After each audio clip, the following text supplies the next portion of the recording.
If you don't know what a maintenance corridor looks like deep in the backcountry, you need to understand the scale of it. Source: https://www.reddit.com/r/stories/comments/1rf/iwb6/I_a_commercial/ Engineers call it a right-of-way, but to those who walk it, it's a liminal scar, a threshold where the rules of the forest end and the logic of the grid begins. Running down the exact center of this scar is a line of high-tension transmission towers. These are the massive skeletal steel giants, standing over 150 feet tall, carrying the thick source: https://www.reddit.com/r/scarysstories/comments/1r-fix1/I_commercial/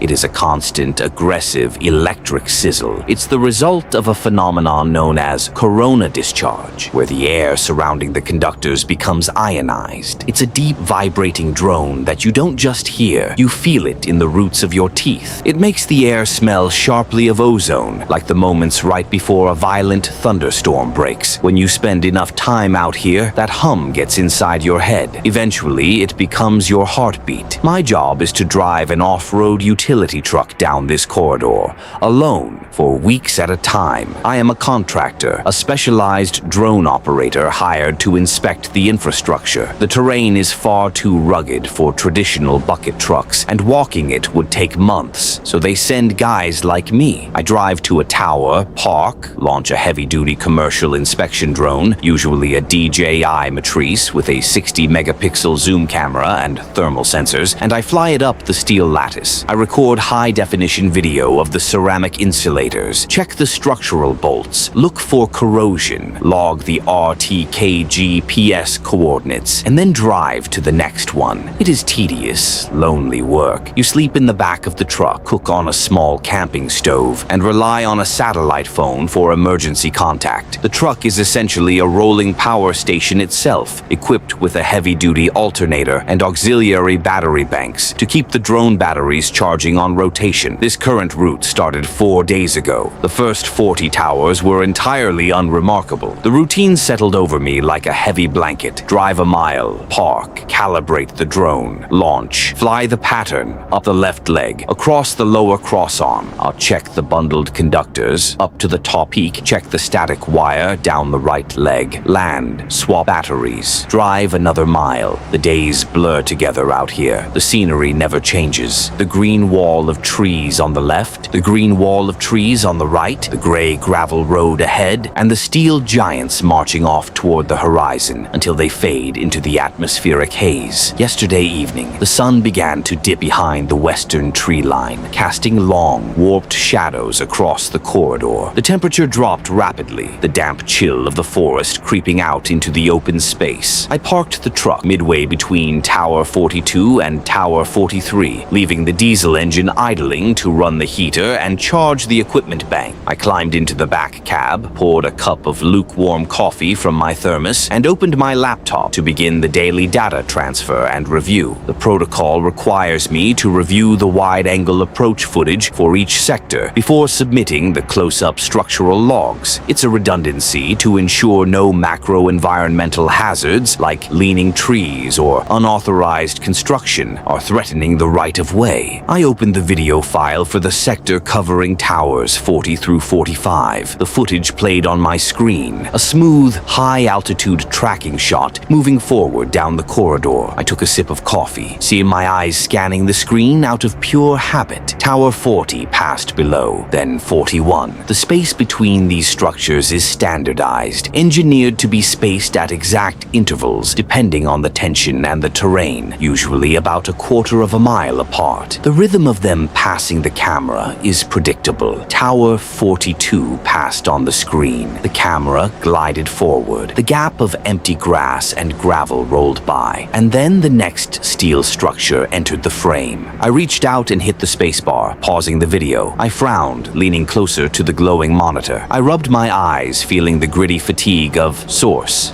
https://www.reddit.com/r/scary stories/comments/1r fix q1/I_a_commercial/ then reflecting it. Its color was a mottled, flat gray, almost like the color of wet concrete or dried mud. Furthermore, it wasn't holding up any wires. The thick transmission lines passed directly over its top peak, hanging with their natural sag, entirely disconnected from the structure beneath them. My immediate thought was a bureaucratic error, an old, decommissioned tower that the demolition crews had failed to dismantle, or a temporary structural support left behind from a previous repair. But it didn't make sense. The spacing was wrong, the alignment was wrong, and the company was meticulous about keeping the corridor clear of debris. I looked out the window of the truck. The actual corridor was bathed in the dimming purple light of twilight. The hum of the lines buzzed aggressively in the cold air. I looked forward through the windshield. I could see the silhouette of Tower 43 in the distance, and there, rising from the shadows between my truck and the next marker, was the dark shape of the extra structure. I could not leave an unlogged anomaly in the sector. My contract was strict. Any undocumented structures, even old ones, required immediate close-up photographic logging. I looked at the battery readout on the drone controller. 60%. More than enough for a quick 2-minute flight down the corridor and back. I stepped out of the warm cab into the biting evening air. The sudden chill made me shiver, but the sound of the electric sizzle from the wires overhead was what really made the hair on my arms stand up. It felt louder than usual, more erratic. I placed the heavy octocopter on the flat lid of a storage box mounted to the truck bed and powered on the rotors. The high-pitched whine of the electric motors joined the low hum of the power lines. I grabbed the control tablet, stepped back, and pushed the throttle up. The drone lifted into the twilight, its navigation lights blinking rhythmically. I oriented the camera forward and pushed the right stick, sending the machine gliding rapidly down the corridor toward the dull, gray shape rising in the gloom. I kept my eyes glued to the tablet screen, preferring the high-definition camera feed to my own limited vision in the fading light. The distance closed quickly. The feed showed the crushed gravel rushing past underneath. The shape of the extra tower began to define itself against the darkening sky. I slowed the drone's forward momentum, bringing it into a steady hover about 50 feet away from the structure, so aligning the camera with what would be the middle cross-section of a normal tower. I tapped the screen to engage the zoom lens. The image jumped forward, filling the tablet with the details of the gray lattice. My breath, source, https://www.reddit.com/r/scary stories/comments/1rfix q1/I_inspect_remote_power lines_with_a_commercial/ from the seams. My thumb hovered over the control stick, paralyzed. A deep,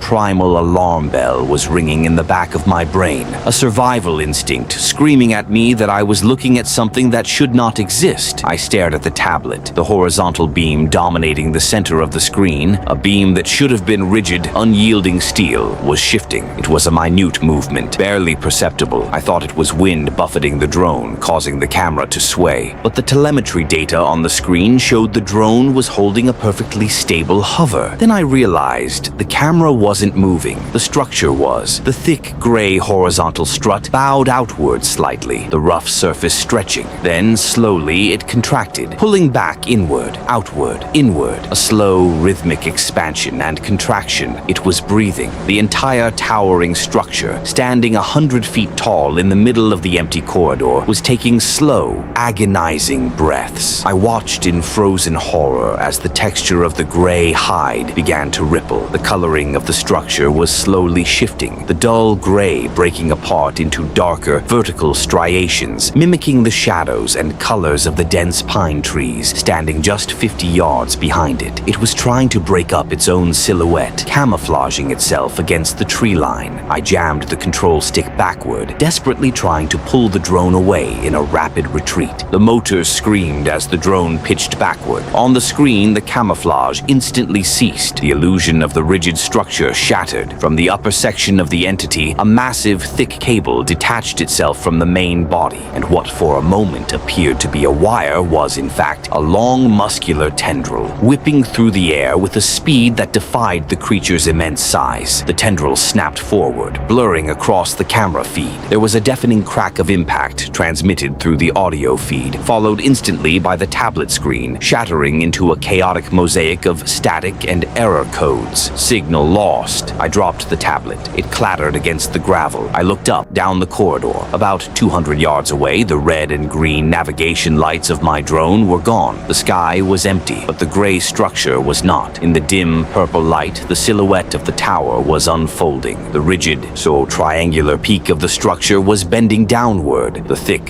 vertical support legs were shifting, pulling out of the earth with wet, heavy tearing sounds that carried across the open space. It was uprooting itself. Panic, absolute and blinding, flooded my nervous system. I didn't think. I didn't try to gather my equipment. I threw myself into the driver's seat of the idling truck and slammed the heavy door shut, locking it with a frantic smack of my palm. I threw the transmission into drive, stomped the accelerator to the floorboard, and gripped the steering wheel so hard my knuckles turned white. The heavy diesel engine roared, the large off-road tires biting into the crushed gravel and spinning for a fraction of a second before finding purchase. The truck launched forward, throwing me back into the seat. I thought to turn around, but I realized I didn't have the time, so I drove straight down the corridor, heading east, away from the setting sun, away from Sector 42, aiming the headlights into the encroaching darkness. The truck bounced violently over the uneven terrain. The suspension screamed as I hit ruts and dips at 60 miles an hour, a speed the vehicle was never designed to handle off-road. The tools and storage boxes in the back crashed and banged against the metal bed. I kept my eyes fixed on the illuminated patch of gravel ahead,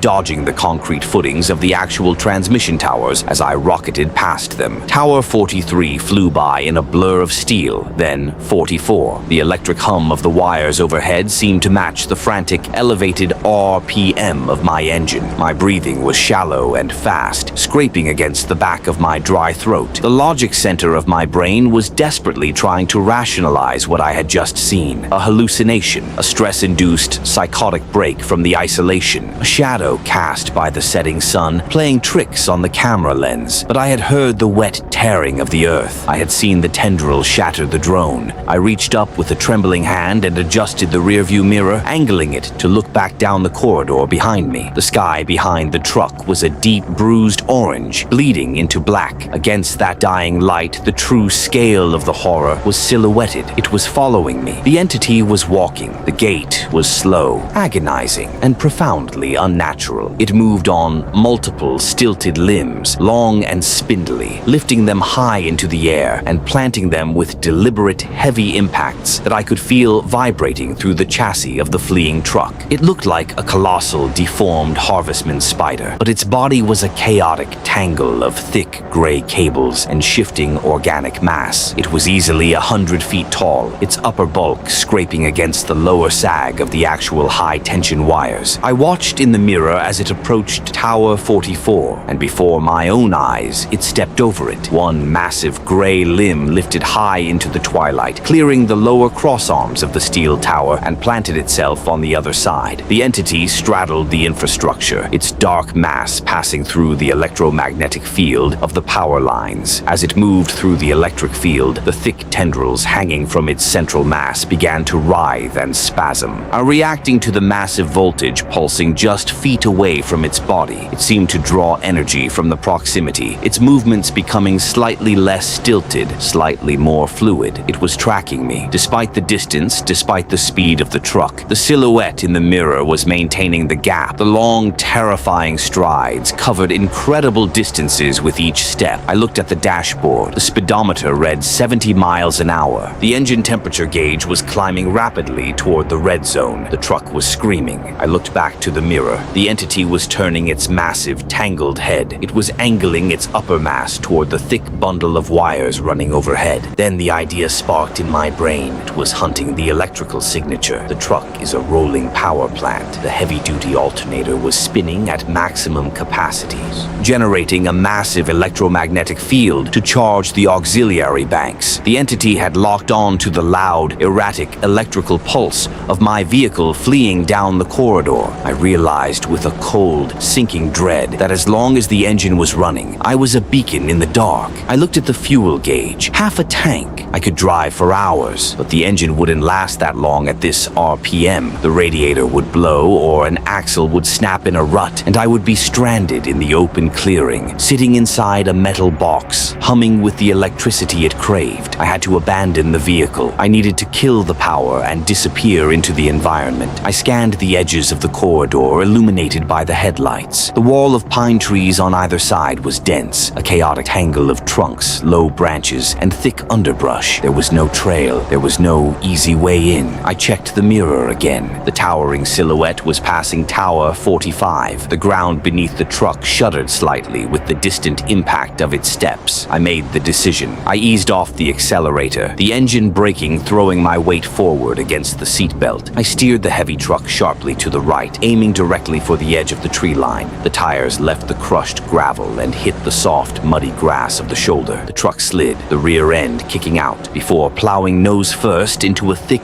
thicket of thorny bushes at the very edge of the forest. The impact violently jarred my spine. The headlights illuminated a solid wall of bark and green needles directly in front of the windshield. I threw the transmission into park. I reached forward and twisted the key, killing the ignition. The deafening roar of the diesel engine died instantly. The sudden silence in the cab was absolute, immediately replaced by the oppressive, hissing hum of the power lines overhead. I reached down and slapped the battery disconnect switch installed under the dash, severing the connection to the auxiliary banks. I killed the headlights and dash lights, then plunged the truck into total darkness. I unbuckled my seatbelt, my hands shaking so violently I fumbled with the release button 3 times before it clicked. I grabbed my satellite phone from the center console, shoved it deep into my jacket pocket, and grabbed the heavy maglite flashlight from the door panel, but I did not turn it on. I opened the driver's side door, wincing at the small creak of the hinges, and slipped out into the freezing night air. The ground was soft and wet. I immediately scrambled around the front of the truck and pushed my way into the dense forest. The branches tore at my jacket and scratched my face, but I didn't stop. I pushed through the initial wall of vegetation, moving entirely by touch, crawling over rotting logs and slipping on wet pine needles. I forced myself to keep going until the ambient light from the stars above the corridor was completely blocked out by the canopy, and I was encased in absolute, suffocating darkness. I found a massive, ancient pine tree with exposed roots forming a small hollow at its base. I backed into the hollow, curling my knees to my chest, making myself as small as possible. I sat there in the pitch black, my lungs burning,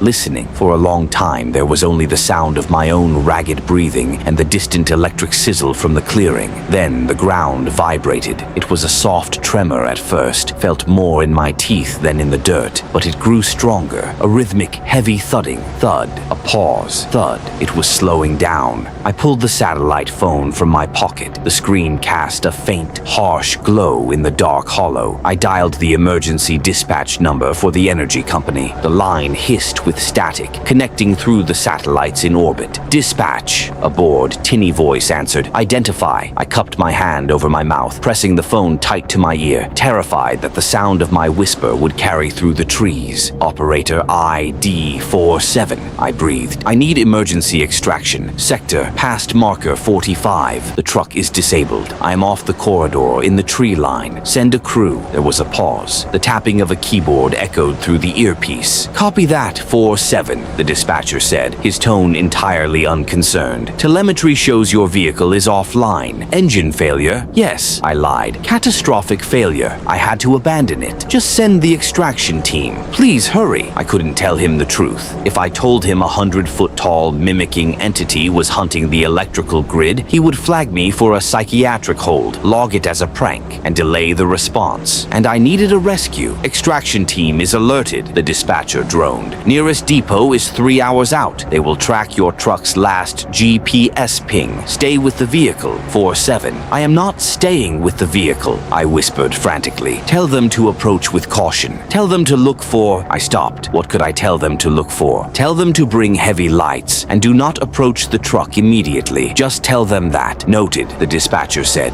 clearly ignoring the panic in my voice. Stay safe. 47. Dispatch out. The line went dead. I shoved the phone back back into my pocket, plunging the hollow back into darkness. 3 hours. I had to sit in the freezing mud for 3 hours. The vibrations in the ground grew intense. The heavy footfalls were right outside the tree line. I slowly, agonizingly, turned my head and peered through the dense thicket of branches toward the clearing. The starlight provided just enough illumination to see the break in the trees and the dark shape of my abandoned truck sitting at the edge of the grass. A shadow fell over the clearing, blocking out the stars. The entity moved into my field of view. It was massive. Standing mere yards away, the sheer scale of the creature was paralyzing. It did not have a discernible face or head. The central mass was a shifting, fibrous knot of gray tissue and thick cable-like appendages. It stood directly over my truck, its long, stilted legs bracketing the vehicle like the pillars of a bridge. It stopped moving. It stood in absolute silence for several long minutes, as if listening. It was trying to sense the hum of the alternator, the pulse of the battery, but the truck was dead.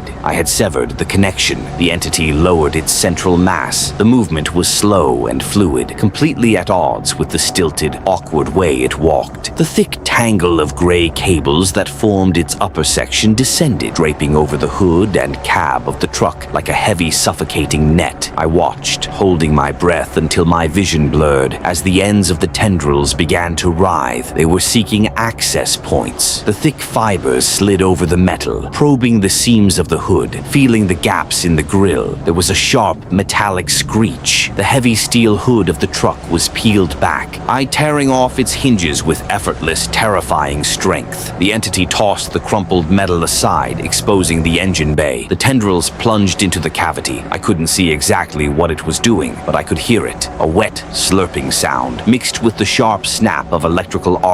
The creature was interfacing with the heavy-duty battery banks. A faint, sickly blue light began to pulse from the core of the entity, illuminating the gray, textured hide. It was feeding, draining the residual chemical energy stored in the deep cycle batteries, sucking the lead-acid cells dry. The feeding lasted for 20 minutes. The blue light flared, then slowly faded back into the dull, mottled gray. The tendrils retracted, pulling out of the ruined engine bay, dripping with battery acid and engine oil. The entity slowly raised its central mass back into the air. I thought it would leave. I thought it would turn and continue its slow march down the corridor, or seeking the next substation or the next vehicle. It didn't. Instead, the creature stepped back from the ruined truck, moving to the exact center of the clearing, directly beneath the high-tension wires. It stopped. Slowly, the long, stilted legs began to lock into place. The joints stiffened. The thick gray cables of its upper mass began to shift and reconfigure, rising upward, spreading out into rigid, horizontal crossbeams. The texture of its hide rippled, the organic surface mimicking the hard, geometric angles of a steel lattice. The deep gray coloring shifted, developing patches of false rust at the joints. Within minutes, the horrifying, chaotic mass of the creature was gone. In its place stood a dull, gray transmission tower. It was perfectly aligned with the corridor. The high-tension wires passed directly over its peak. It stood there, silent and motionless, blending perfectly into the brutal,